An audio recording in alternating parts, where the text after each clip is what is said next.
Hey YouTube, Repo Man 64. I'm gonna be in a little pain. My lower back is literally killing me today. I pulled on something that I shouldn't have at an angle and wrenched it. So I'll be leaning on this counter today. Let's go through some pictures and re-explain what I was showing you before here. So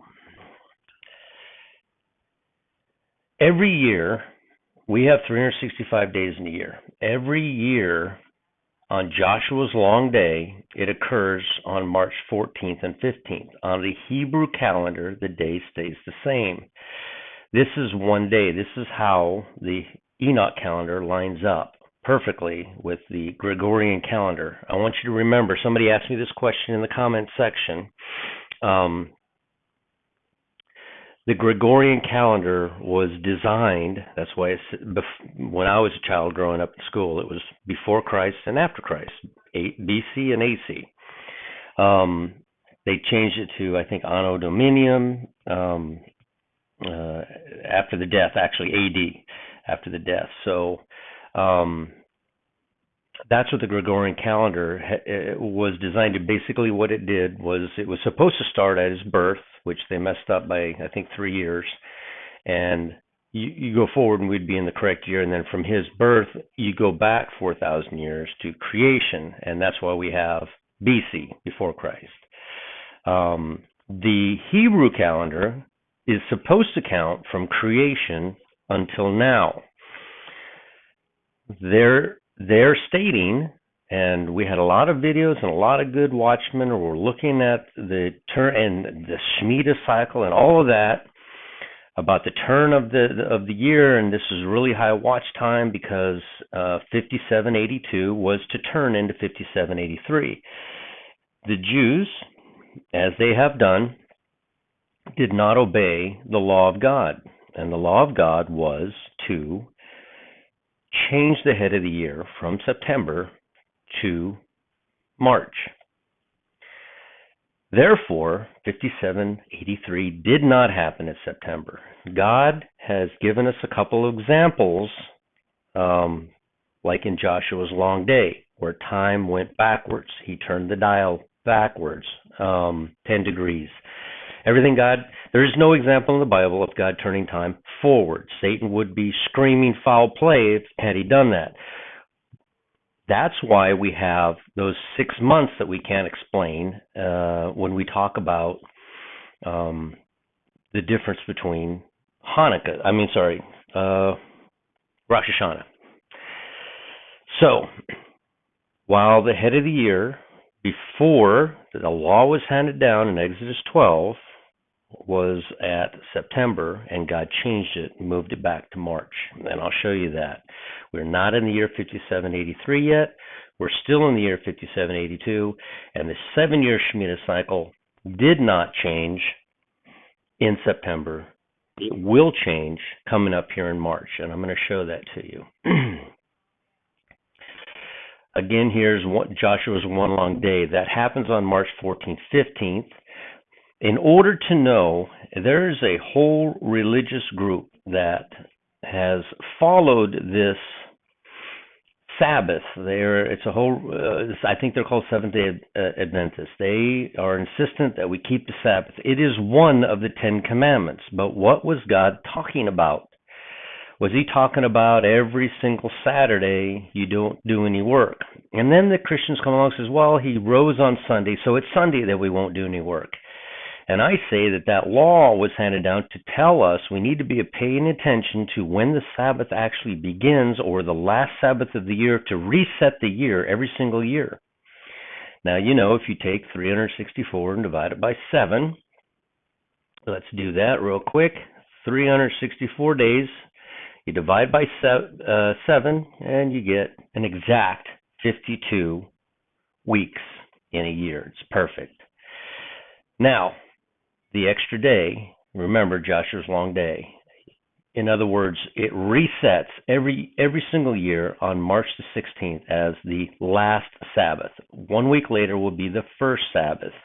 For those of you who are attempting to obey that commandment of God, I think we missed it. I think this is what it's talking about, is paying attention to when the Sabbath begins. And that will be on March 16th of every single year. Every single year. It is the day of equal parts. It's the day that Lazarus died. And it's the day that the fourth star, Al-Janib, skirts along the horizon in Israel. It has done this since creation, and it will do this all the way through the millennium. That star of Al-Janib skirts across the horizon in Jerusalem every single year on that perfect day, and it doesn't budge. Even though we have the precession of the sun going around to new constellations every 2,000 something years, that never moves, that never budges. And when God said the earth is fixed and not movable, he was correct in the fact that it always points towards, the North Pole always points towards Ursa Minor, and the earth will always spin off axis facing towards Ursa Minor. And when it goes around the sun, it's irrelevant as to what we see on the other side of the sun, what constellation it is, because the moment where the Earth comes into place, I think I have a picture of that actually. Let me go back right here. The moment where the Earth, as you can see in springtime, the Earth is on the backside of the sun, and it is crossing the equator, but just prior to it crossing the equator, now when it crosses the equator, it's March 20th, March 21st. But prior to it crossing the equator, the Day of Equal Parts hits on March the 16th. It is the last Sabbath of the year. Oops, wrong button. Let me go back. Where was I? Here. This is the law that was handed down to Moses, and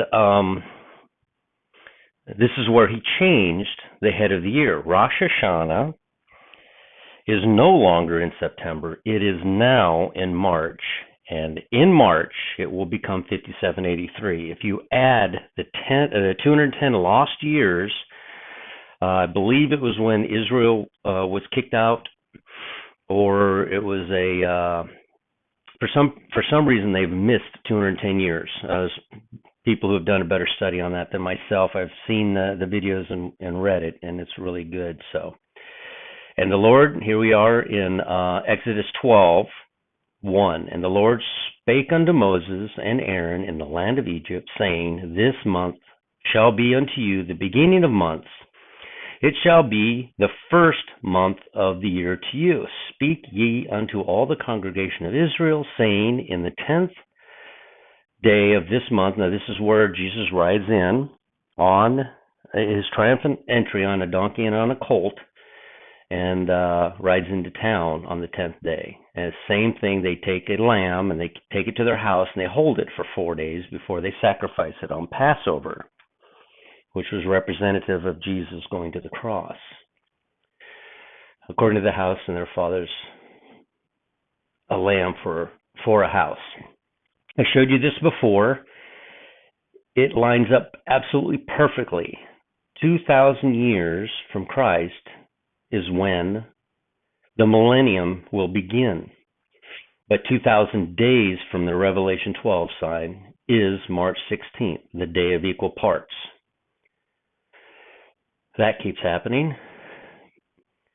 Now, I wanted to point something out. We learned a very valuable lesson here. I don't know how the government works in other areas. Oh, sorry, my back hurts, killing me. I don't know how it works in other countries, but in this country, we elect a president, and then he decides on who his cabinet will be. But in Israel, they elect a prime minister, and he has a certain period of time to put together, I guess his government is what they said. And he puts this government together, and then they either accept his government or he can't even put it together. So we watched this happen in Israel many times, to where, because he couldn't put together his government, the election failed. The same thing happened in 1948, May 14th of 1948. They put together a government or elected a prime minister. They called it the Knesset. It was not established until here on January the 25th. Now, January the 25th is kind of a big day. That everyone is seeing 11/11 all the time. Clocks, dreams, numbers everywhere, texts coming in at that time. You just walking around and somehow you look at your watch and it says 11/11. It's on your stove. It's everywhere. That day is this day. It'll be the 24th here in the United States. It'll be the 25th in Israel. This government was not in effect until the Knesset was put together. That's how their government works. On January 25th of 1949 is when their government was complete, when they could actually start doing their work. I guess it's similar to here in that a president is elected on Super Tuesday, but he doesn't take over until January of the following year. So same thing here. Even though the government was in place until the Knesset was put there on January the 25th, it did not count. So this is a passage, and our Bible has, in Jude 1, has talked about Enoch. They have quoted something from Enoch. And Enoch, also the seventh from Adam, prophesied of these, saying, Behold, the Lord cometh with 10,000 of his saints to execute judgment upon all, and to convince all that are ungodly among them of all their ungodly deeds which they have ungodly committed, and of all their hard speeches which ungodly sinners have spoke against him. Enoch was a very important person in the Bible. Now, I wanted to show you this, the Ten Commandments. Let's see how many of these commandments that each of us follow properly. Thou shalt not murder. Easy. I don't murder. That's an easy one to follow. You shall not commit adultery. When you're married, you should not be with anyone else. You shall not steal. You shouldn't steal things from other people that they've worked for and you take it from them, like stealing cars, I suppose, or robbing banks. You shall not bear false witness. You shouldn't, against your neighbor, you shouldn't be telling stories about your neighbor that's not true. You shall not covet. You should not worry about what your neighbor has. It's not yours, and you shouldn't want it. Those are all pretty straightforward commandments, and for the most part, most of us can follow those commandments. You shall have no other gods before me. That would be, worshiping in other religions. You shall not make idols. Bow down to them. Now, what is an idol? What is an idol? It is something that you would kneel down to in replacement of God himself. It would be something that you, like a golden calf or a statue of a saint. I don't believe an idol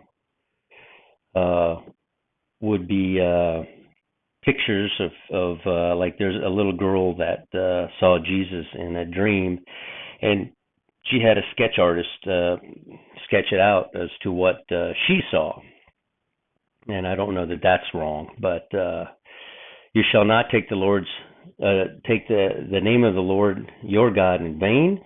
I agree with that. And you should honor your father and mother. But the one of the 10 Commandments, the stickiest one of all, keep the Sabbath day holy. I had a comment in YouTube that says, so every Saturday, right, we have to obey that. And I said, no, the Sabbath is not on a Saturday. As a matter of fact, the Sabbath hardly ever lands on a Saturday. The Sabbath always lands on the 16th of March. It resets every year on the 16th of March on the Day of Equal Parts. And on the 16th of March, you count from there 7, 7, 7, 7, 52 times a year.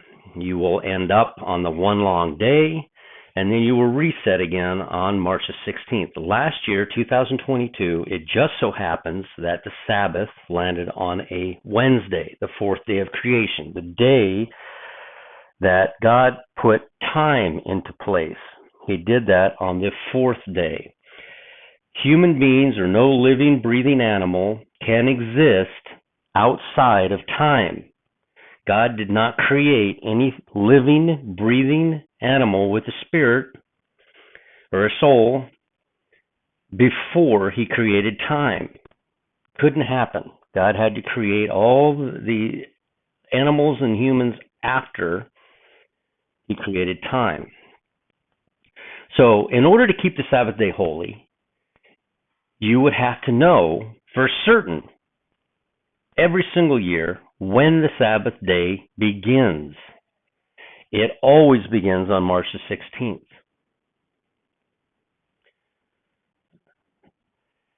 This is the fourth star of Pegasus called Algenib.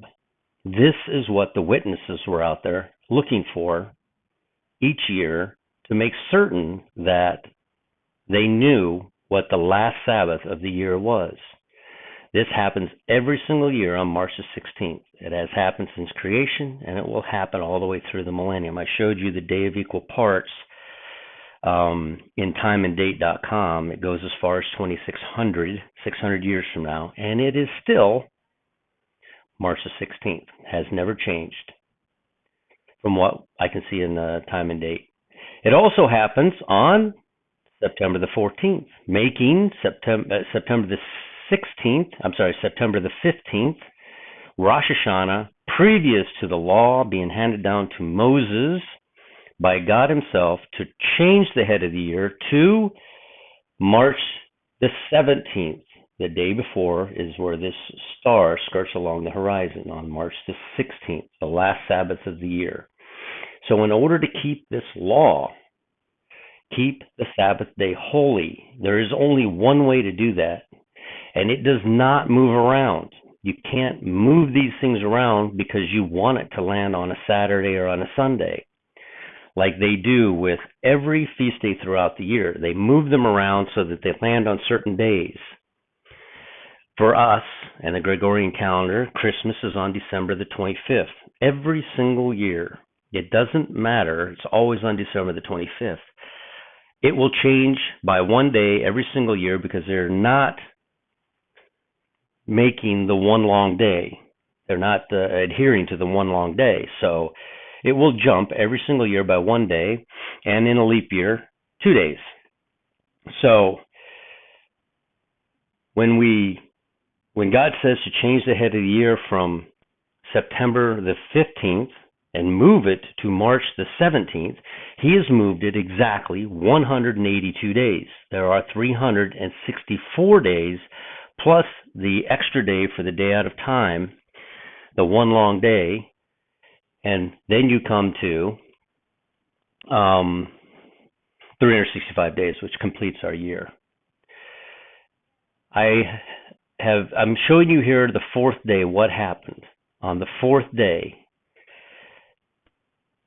I will argue here, right now, I will argue that what God created here are the constellations, the 12 constellations marking out each month.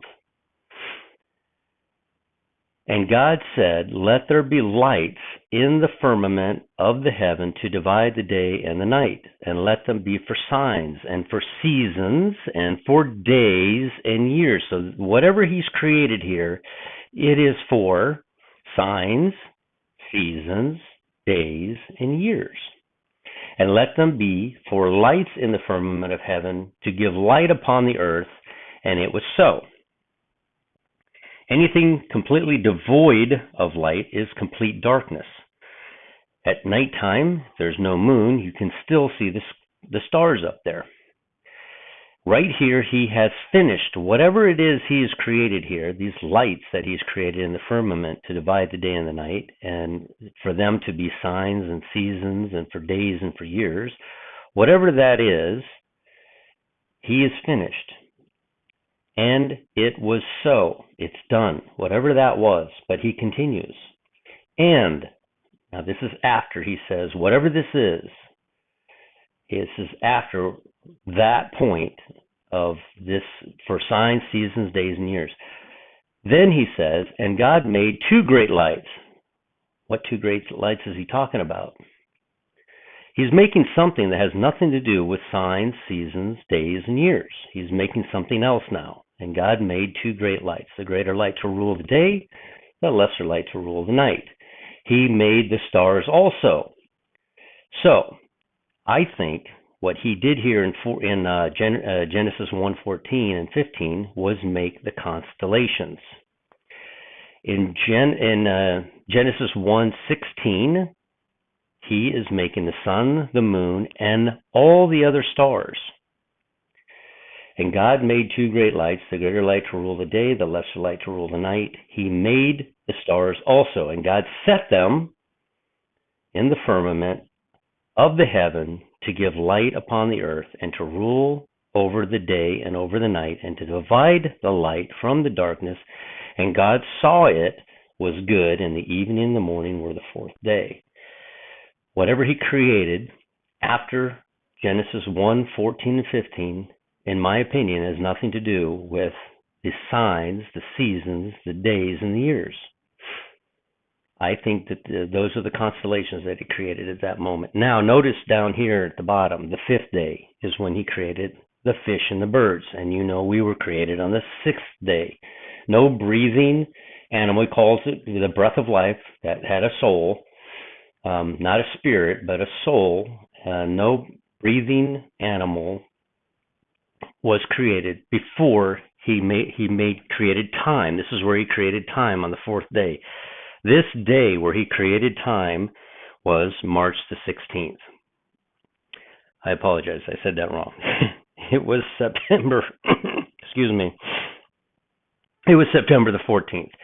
He changed it and went back 6 months to March the 16th. But the star of Pegasus, the fourth star of Pegasus, does skirt along the horizon twice a year. Once it's ascending, once it's descending. One is in March the 16th. The other one is on September the 14th. All right. The Sabbath. I want to show you how important that knowing the correct Sabbath is. If you're celebrating, if you're trying to obey that commandment, and you've decided that you want to celebrate every week on Saturday, your Saturday changes every single year because the calendars are all messed up. And if you started celebrating your Sabbath on March the 16th and then followed it throughout the year and then restarted your Sabbath on March the 16th, then you are actually obeying the law of God and keeping the Sabbath holy. That is the holy Sabbath. It does not come randomly when somebody's looking at the moon, I don't believe. I believe it's very solid and in concrete and never changes. In my opinion, this timeline is solid and doesn't move. So here, the Sabbath, and he says, verily my Sabbaths you shall keep, for it is a sign between me and you. Back here, where did I see that at? On the fourth day of creation, on September the, let me make sure I get that right again, September the 14th, when he created time, he did something that was a sign. Let them be for signs. And he repeats it over and over again. Sabbath shall keep, it be a sign between me and you. This day is not movable. It's not budgeable. It is a day of equal parts. On this day, there are exactly 12 hours in the day and 12 hours at night. It doesn't budge. It doesn't move. You can apply all the feast days to this timeline, and it lines up perfectly. Sabbath. Again, Ezekiel 20, Sabbath. It'll be a sign between you and me, that you may know that I am the Lord that sanctify them. Exodus 20. Exodus 20 again. And hallow my Sabbath, and they shall be a sign between me and you, that ye may know that I am the Lord your God. So it's very important. He repeats this. That commandment he repeats over and over and over again. Is he talking about every single Saturday you don't do any work or every single Sunday you don't do any work? No, this is the sign that we're looking for. This this this is literally the sign that we're searching for. We must know. And that's what set me out on this journey 2 years ago. And it took me a long time to come to the conclusion that this is accurate. I even put all the timelines on the calendar last year and see if they lined up, and this is it. And when I got down to Christmas and New Year's and discovering that Jesus had to have been conceived on Christmas Day and that he had to have been born on September the 29th and that he was circumcised on October the 6th, when it all settled down in here, there is no fudging, there's no pushing, there's no nothing. It all fits so perfectly into this. Let me go back into the pictures. I found, I forget what they said, is it 26 or 36 verses pointing that we must keep the Sabbath day. So if we're just looking up at the sky and trying to gauge whether this moon is at 2% or 4% or if a witness spotted it or not, no, they're looking for that fourth star of Algenib. It's unmistakable, it's unmovable, and it doesn't change from year to year. And I also want you to notice something that happens. I'm going to show you here in a moment. If I am 6 days off, for example, from the Hebrew calendar, let's say I'm 6 days off on when they say the head of the year is, according to the Hebrew calendar, the Hebrew calendar. If I'm 6 days off, I should be 6 days off all year, right? But I'm not. Sometimes I'm right on it. Sometimes it's before it, and sometimes it's after it. It's weird how they move it around. But I realize what they're doing is they're trying to make things happen on a Saturday. If you just started on the day you were supposed to, if, for example, if you started on the day you were supposed to, which would be September the 14th. This is previous to the flood. This is when creation happened. If you actually created time on September the 14th, and then you called that day the Sabbath day because it is the first day of time, and then the next day would be the first day when God created all the animals. So what day is the Sabbath? It is a Wednesday. For lack of a better word, counting our days, I know they're all what are they? They're like they're God, like God names or whatever, but God didn't count it that way. He said on the first day, on the second day, on the third day, and on the fourth day. He created time on the fourth day. On the fifth day was our first day. And if you go 7 days, you're going to land right back up on the Wednesday where time was created. We'll call it Wednesday because it's the fourth day of our week. And if you abide by the one long day, every single year, September the 14th will always land on Wednesday. Every single year, always land on a Wednesday. March the 16th, 182 days earlier, will always land on a Wednesday. If you abide by the Joshua's long day and you reset time, it will always reset on Wednesday, the fourth day. Not Wednesday, but you know what I'm saying. We're just using that because for understanding. All right, let's go back into the picture. So we have verse after verse after verse talking about the Sabbath, keeping it holy, and it is a sign to us. Verse, just all over the place, verse after verse. I wanted to show you this. In 2023, the March the 16th is not on a Wednesday like it was last year because we didn't use up the one long day. Last year, March the 16th was on Wednesday, the fourth day. This year, because, again, we didn't abide by Joshua's one long day, it is now on the 16th. Is it okay for us to move the Sabbath around? No. It will always be on, for lack of a better word, Wednesday, the fourth day. If we had used up that extra day, that one day that equaled 48 hours, then it would have been, 16th would have been on a Wednesday. Here we are. I wanted to point this out. Notice how this year in 2023, on March the 16th, it is a Thursday. 182 days later, it will always land perfectly. On a Thursday is the other day of equal parts. The 14th, September the 14th, and March the 16th are both the day of equal parts. I misspoke. They are both Rosh Hashanah. Both of them are Rosh Hashanah. They're 182 days apart. Exactly. So, here we go in Titus 2. And this is what Watchman on the Wall 88 always says, Chad, looking for that blessed hope and the glorious appearing of the great God and our Savior, Jesus Christ, who gave himself to us, that he might redeem us from all iniquity and purify unto himself a peculiar people, zealous for good works. That's us. We're peculiar. This year, the head of the year will be for, I said Purim. Why did I say Purim? That's Purim. That's weird. Oh, I see what I did.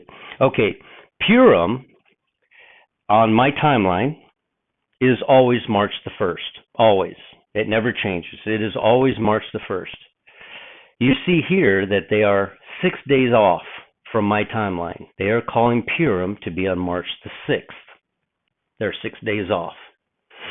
Here, Passover will be on April the 15th. On my timeline, it's always, every single year, it's always March the 30th. Every single year. So, here we are, 6 days off still. And we should be 6 days off when we get to Rosh Hashanah. What they're calling Rosh Hashanah, they are wrong. It is in March the 16th. But they're calling Rosh Hashanah on September the 15th. And remember, I said that March the 14th was the day the fourth star of Algenib skirts along the horizon. Not the day of equal parts, but the fourth star of Algenib also skirts along the horizon on that day.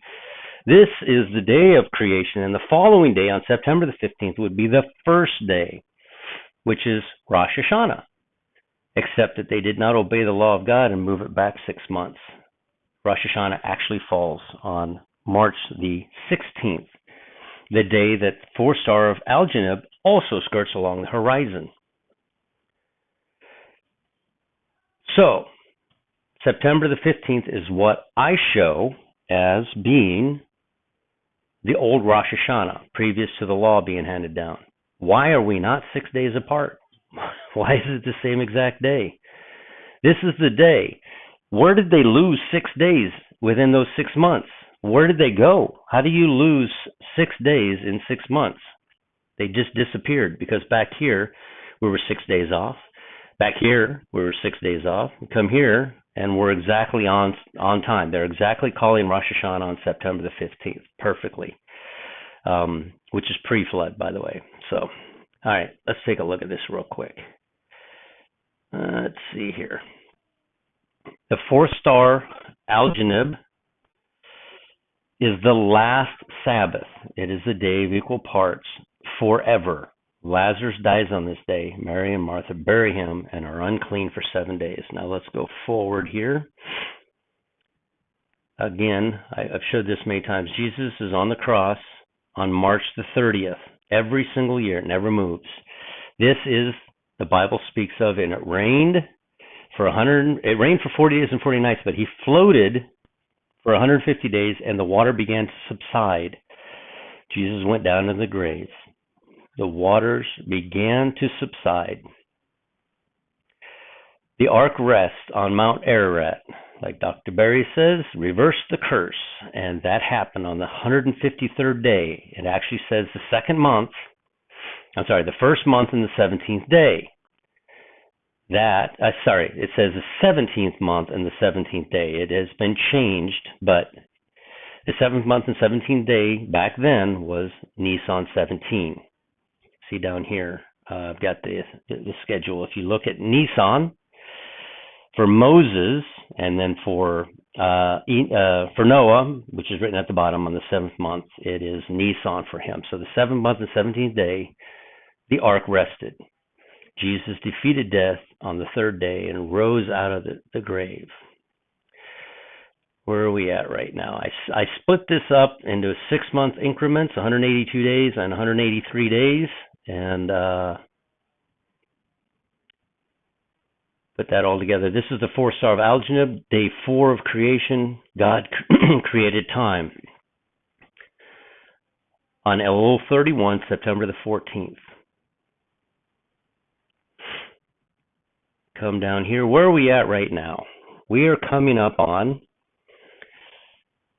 this is January the 7th. In 1 week, we're coming up on Shavat 1. It will be the 304th day of the year from the beginning of the year, which is March 17th, the Rosh Hashanah. After that, we're coming up on January the 24th, which is where everyone's seeing the clocks, the dreams, the vision, all that, and that happens on Shavat, which is the 11th month and the 11th day. And 11:11 lines up perfectly. And then we found something else, which I showed you in the last video as well. 11 months and 11 days from March the 17th, the Rosh Hashanah of the year is Purim. It always lands on March the 1st. Every single year, March the 1st. 30 days later is when Jesus went to the cross. Purim is celebrated 30 days before Passover. And then you see over here Joshua's one long day. I've corrected that and fixed that. Joshua's one long day lasted 2 days, and that was March the 14th and the 15th, and then March the 16th is the day of equal parts, and it is the 4-star of Algenib skirting across the horizon. Let's see here. Let me go. All right. Rosh Hashanah, making the beginning of the Jewish year, 5782, will have a special significance with the Shemitah. And it does. Everyone was correct when they said this is the end of the Shemitah cycle. We're going to see something. It's going to be spectacular in September. We were all talking about it, and we were all just so excited about it. And, including myself, I'm like, okay, the new Shemitah cycle starting, and this is going to be great, man. I mean, we're going to see something, and nothing. I mean, we saw things going on that are indicating that we're about to come to this rapture event that we've all been looking forward to, but the law of God changed the head of the year to March 16th March the 17th from September the 15th. 182 days. We are not in the year 5782, like I said in my last 2 videos. This is not the year 5783. We're still in the year 5782. When God moved time, he did not move it forward, he moved it back. We had repeated that 6 months, but we continued counting as though we had not repeated that 6 months. We overlapped that 6 months. So we repeated a 6-month period, which means that Rosh Hashanah now falls on March the 17th, because remember, the Sabbath is the last day of the year, resetting all the Sabbaths throughout the year. If you wanted to be a member of that church that celebrates on the Sabbath, you would start your Sabbath on March the 16th, and then you count every 7 days for 52 times until you run out, and then you would reset on the Sabbath, March the 16th, every single year. And on March the 16th, 17th is Rosh Hashanah, and it will be 5783 on that day. That's what happened, and that's why I believe that the rapture event didn't occur, is because we're off by 6 months. Now, somebody asked me, does that move everything? No, it moves nothing else. Everything else is correct and stays the same. The only thing it moved was what God told us to move, is the head of the year, the Rosh Hashanah, from September the 15th, moves it back to March the 17th. That's the only thing that moves. So we don't change anything else. The Rosh Hashanah is the only thing that changed. The count, the Hebrew count of the following year and the beginning of the Shemitah cycle will happen on March the 17th. I personally think, and this is my personal opinion, that we could go at any moment. There's no reason why it doesn't have to happen on a specific day for the bride to go. I believe that we go at any moment. I think that perhaps that will be when tribulation begins. We could go from any moment now up to March the 16th. I don't want to say March the 16th because that's way out there. I really believe that we could go at any moment. And a lot have spoken of that there will be time for the Antichrist to get things set up, and that's why it would take up until then. I mean, we're literally 3 months away still. Yeah, I don't want to talk about that. That's too far. I want to go now. So let me keep looking here. So the 7-year Shemitah cycle, Rosh Hashanah, we are still in 5782. We will be in 5783 on March the 16th. Oh, I'm done. I did all the video, all the pictures. So, I just wanted to bring that to you and to continue to give you encouragement. Hang in there. We know this event's going to take place. There's no doubt this event's going to take place. It's just as we bumble through this and try to figure this out, and all of the Watchmen are fantastic. Because I mean, what is it? Something by Design. I'm going to forget now. Jarrett over at Supernatural by Design. Got it. Supernatural by Design is fantastic, and the stuff that he's figuring out when he puts his. They all are. Every single one of them has so many wonderful things to contribute to when this event's going to take place. And I think that when we get closer, I've had a few dreams myself. I'm hearing a lot of people having dreams and visions, and children are speaking in this event. Like toddlers are just running around, Jesus is coming, and I'm just like, we're right at it. We're literally, it could happen any second. I don't think that it's going to happen in March. I think that's when something major is going to turn for the world as far as the Antichrist and Rosh Hashanah. Remember the prophecy from Kaduri, who was a believer in Christ, and Shoshani, who based on what I've seen, and I don't want to, I'm not judging him because I don't know, but based on what I've seen, he was not. And his prophecy was on the Sabbath after. And for me, that just means the last Sabbath, and that is March the 16th, every single year. Doesn't change.